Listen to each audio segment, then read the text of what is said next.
Hello students, hope you are doing well. Today we are going to start the chapter Motion in a Straight Line. Actually the object around us is situating in two conditions. One is in rest position and the second is in motion. First of all, what is the rest position of the object? When any object changes its position with respect to time, with respect to its surroundings, that is known as in its rest position. मतलब अगर object अपने surroundings के according अपनी position को change नहीं करता है तो वो रेस्ट पोजीशन होती है. Motion when the object changes its position with respect to time according to its surroundings, then it is in motion. अगर ऑब्जेक्ट टाइम के साथ अपने सराउंडिंग्स के रिस्पेक्ट में अपनी पोजीशन को चेंज करता है तो it is in motion. In this chapter we will come to know about the absolute rest, the absolute motion, the distance and the displacement. These all are the basic terms which we will study in this chapter. First of all, what we are discussing before, rest and motion. Actually all the objects are in rest, either in rest or in motion. But actually how can we will come to know that the given object is in rest position or it is in motion? The object is having these two conditions with respect to each other. Like अगर हम अपनी position, जैसे suppose we are sitting in a train, हम train में बैठे हैं तो we are having two situations. Number one, the passenger who is sitting in front of us, जो हमारे सामने कोई पैसेंजर बैठा है, with respect to that person we are in rest position. उस पर्सन के रिस्पेक्ट में हम रेस्ट पोजीशन पर है. क्यों? क्योंकि हम दोनों एक दूसरे के सामने बैठे हैं and we both are not changing our positions. But if our friend who is standing outside the train and train starts moving, तो with respect to our friend we are changing our position. हमारी train आगे जा रही है और हम अपने friend के रिस्पेक्ट में हम आगे जा रहे हैं, तो that means our position changes. हमारी पोजीशन चेंज हुई तो we are in motion. Then object is same, object एक ही है, पर्सन एक ही है जो ट्रेन के अंदर बैठा है, but it is having two conditions, rest and motion both. तो यहाँ एक क्वेश्चन अराइज होता है कि can any object is in rest position as well as in motion? Then the answer is yes. At the same time the object can be in both positions, in rest as well as in motion. Now come to the point absolute rest. What is absolute rest position and what is absolute motion? Actually no any object in the universe is in absolute rest position. Absolute rest का मतलब होता है completely rest, but actually it is not possible. Why it is so? Suppose I am standing here, so I am at rest position, I am not changing my position with respect to time.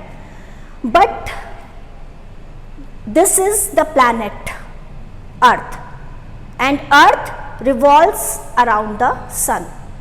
Earth घूम रही है सन के चारों तरफ, तो Earth अपनी position change कर रही है. तो with respect to sun we are changing our position continuously. I am changing my position continuously. So that means I am in motion with respect to sun. तो अगर हम और ब्रॉड में चले जाएं तो sun, then galaxies, then Milky Ways, these all are in motion with respect to each other. So there is no any situation of absolute rest, right? So if absolute rest position cannot be realized, then absolute motion also cannot be realized. These are the rest and motion. Hope you will understand. You have completely understood all these topics. Now come to the distance and displacement. What is distance? First the question arises here. Distance क्या है? तो हम generally बोल देते हैं कि हम यहाँ से सपोज एक शॉप तक गए which is approx 1 kilometre from our home. हमने 1 किलोमीटर की डिस्टेंस कवर करी तो हम बोल देते हैं ये डिस्टेंस है, इट इज़ 1 किलोमीटर. फिर शॉप से हमने कुछ परचेज़ किया और हम वापस आए. जब हम वापस आए तो अगेन वी कवर 1 किलोमीटर. तो now what is distance here? 2 kilometre, right? But what is displacement? Displacement when we go from our home to that shop. In that condition, distance and displacement both are same, 1 kilometer. But when we come back to our home after purchasing anything from that shop, in that condition the displacement will be 0. How? Distance will be 2 kilometer, displacement will be 0. How? Look at here, we are having these 2 points. Suppose this is A and this is B, and the distance between these 2 points I am taking here 1 kilometer. These are 2 places and the distance between them is 1 kilometer. So suppose we have this path and this path. Now the distance of this path from A to B is 1.5 kilometer and the distance of this path from A to B is 2 kilometer. So in terms of distance, what we will say that the distance between A to B is 1.5 if we go through this path, will be 1 kilometer if we go through this path, and will be 2 kilometer if we go through this path, the third one. But what is the displacement here? Displacement is only 1 kilometer because displacement is nothing, that is the shortest path. This is the shortest path, means the distance between the final and the initial point. So it is displacement, right? तो कभी भी आपसे question put up किया जाए कि distance और displacement क्या है, कई बार स्टूडेंट्स कंफ्यूज हो जाते हैं. So don't be confuse. Distance is the total path length and displacement is the shortest path between 2 points, final and initial. That is why we can say that distance is a scalar quantity and displacement is a vector quantity. Now what are the characteristics of these two terms? So distance always, it is always having the positive value or 0. मतलब distance जो होती है हमेशा positive होती है या 0 होती है. Unit, you know very well, unit is what? Meter, SI unit. Displacement, it can be positive, it can be negative and it can be 0. It can be negative, ये term याद रखने वाला है, यही main difference है दोनों में. Distance can be negative but distance can not be negative but displacement can be negative. Negative कैसे? I am showing you. Suppose these 2 points and one more point is here, that is C. Okay? मान लीजिए हमने A से start किया और हम B तक आए इस पाथ के थ्रू.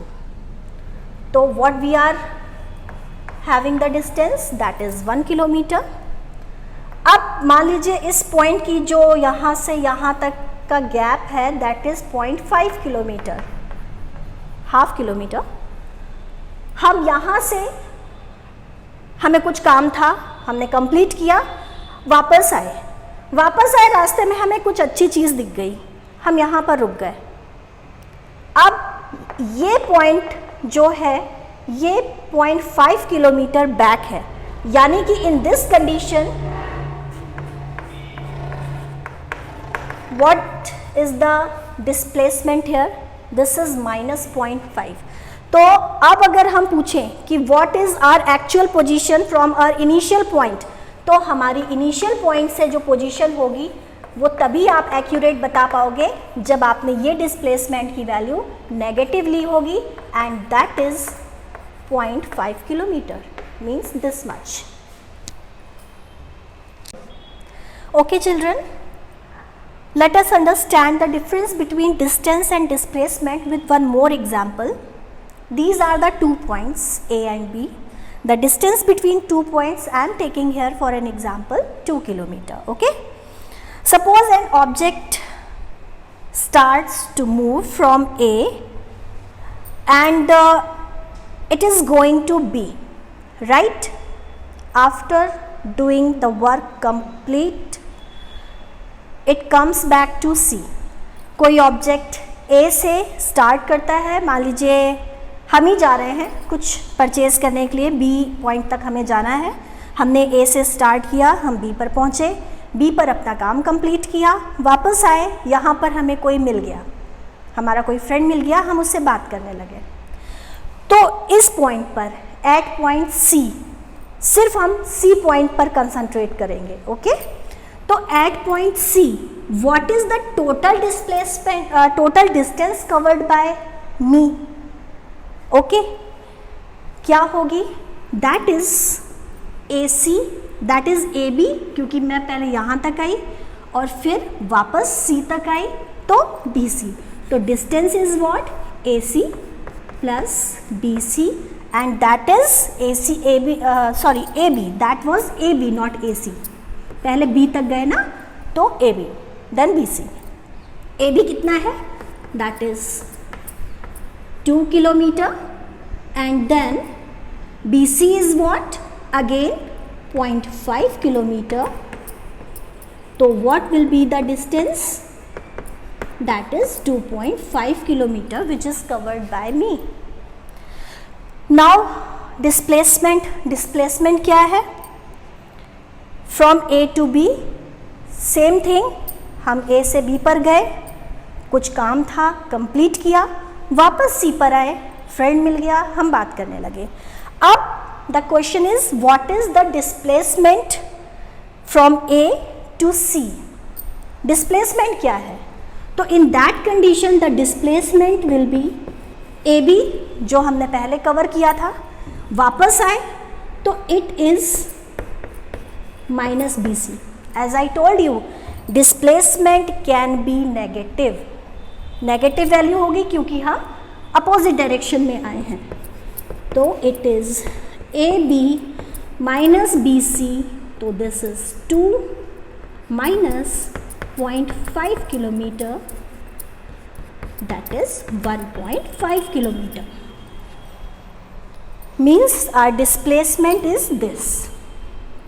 ए से सी के बीच का डिस्प्लेसमेंट है A C, and that is 1.5 kilometre. तो दो चीज़ें हो गई, डिस्टेंस हो गया, डिस्प्लेसमेंट हो गया। डिस्टेंस इस पॉइंट पर क्या आ रहा है आपका 2.5 kilometre, but displacement 1.5 kilometre.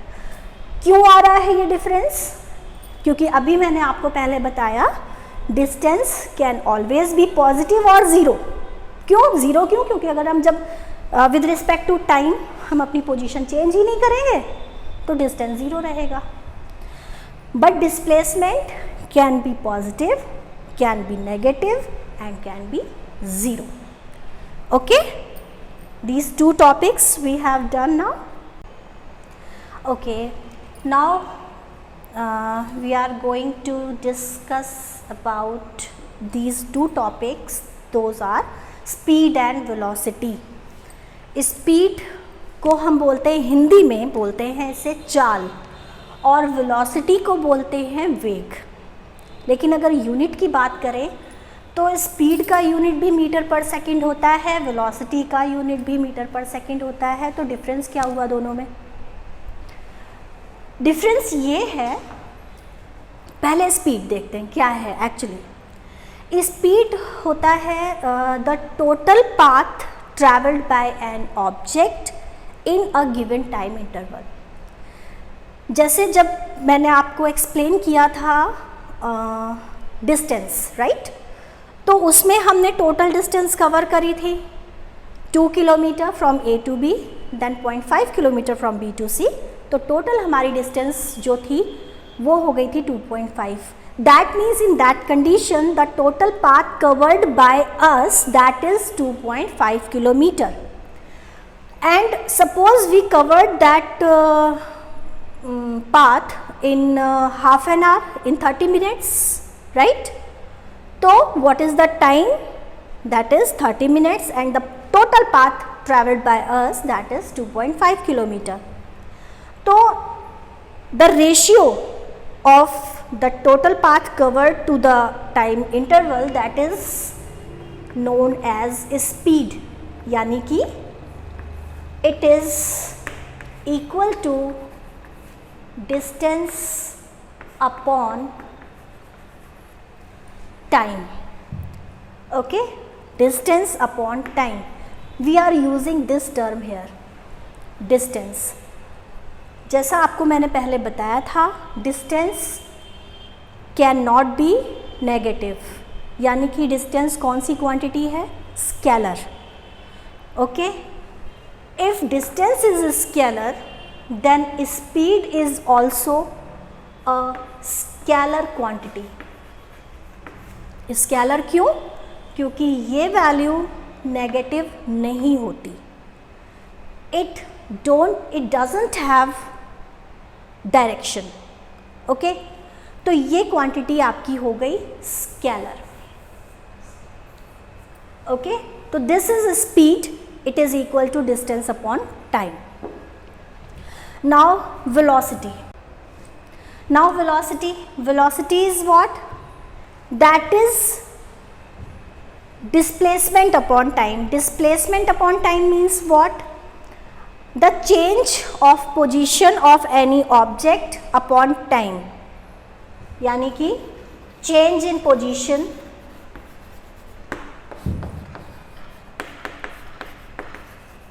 upon time interval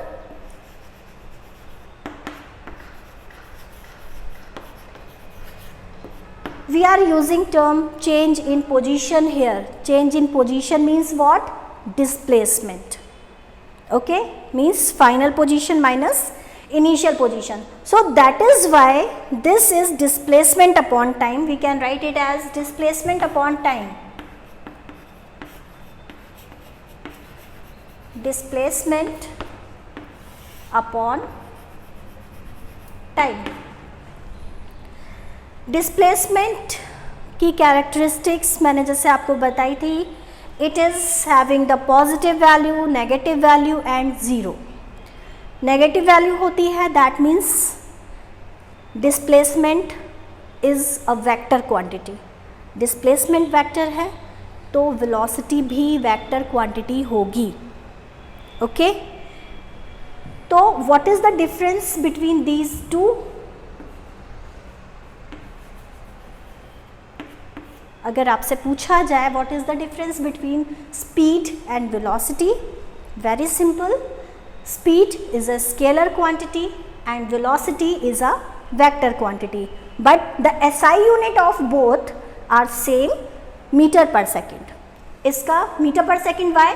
because distance SI unit, SI system में जब भी हम मेज़रमेंट करते हैं तो इसका मेज़रमेंट डिस्टेंस के लिए मीटर, टाइम के लिए सेकेंड, तो the unit will be metre per second और metre second inverse. By the same way metre second inverse velocity का भी यूनिट होगा, राइट? तो by this way we have completed these two topics, speed and velocity. Thank you and have a nice day.